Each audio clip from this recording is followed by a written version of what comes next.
Ika-6 na kabanata. Ang mga alipin ay dapat magpakita ng buong paggalang sa kanilang mga amo para walang masabi laban sa pangalan ng Diyos at sa ating mga aral.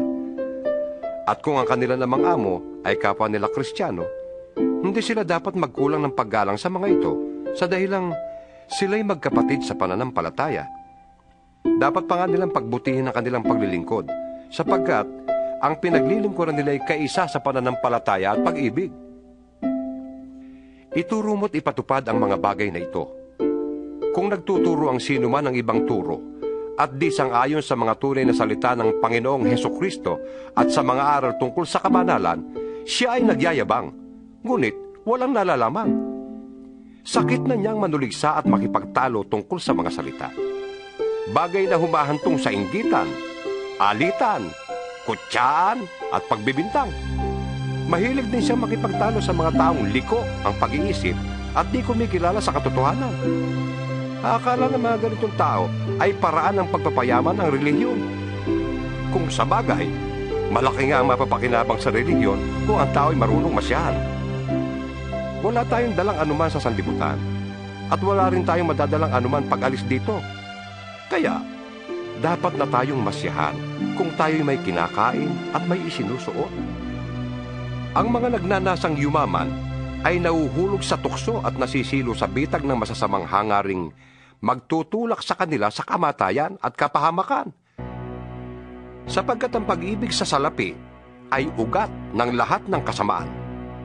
Dahil sa paghahangad na yumaman, may mga taong nalalayo sa pananampalataya at nasasadlak sa maraming kapighatian. Ngunit ikaw na lingkod ng Diyos, umiwas ka sa mga bagay na ito. Sikapin mong mamuhay ng matuwid, may kabanalan, pananampalataya, pag-ibig, pagtitiis at kahinahunan. Ipaglaban mo ng puspusan ng pananampalataya. Manangang kang mabuti sa buhay na walang hanggan dahil diyang katinawag ng Diyos nang ipahayag mo sa harap ng maraming saksi ang iyong pananalig kay Kristo. Hindi uutos ko sa iyo, sa ngalan ng Diyos na nagbibigay buhay sa lahat, at sa harap ni Kristo Jesus na nagbigay ng mabuting patotoo kay Poncio Pilato.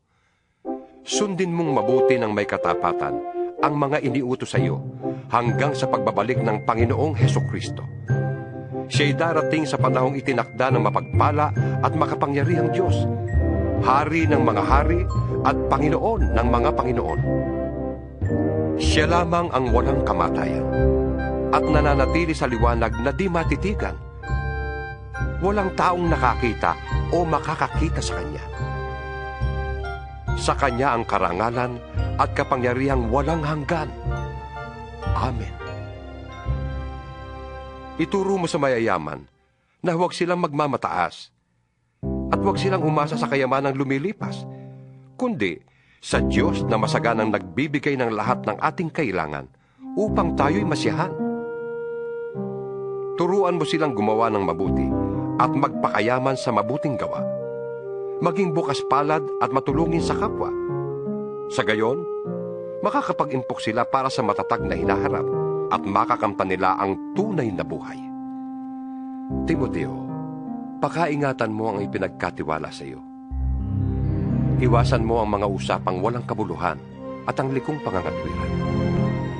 Dahil sa kanilang pagmamarunong, may mga taong nalihis sa pananampalataya. Pagpalain nawa kayo ng Diyos.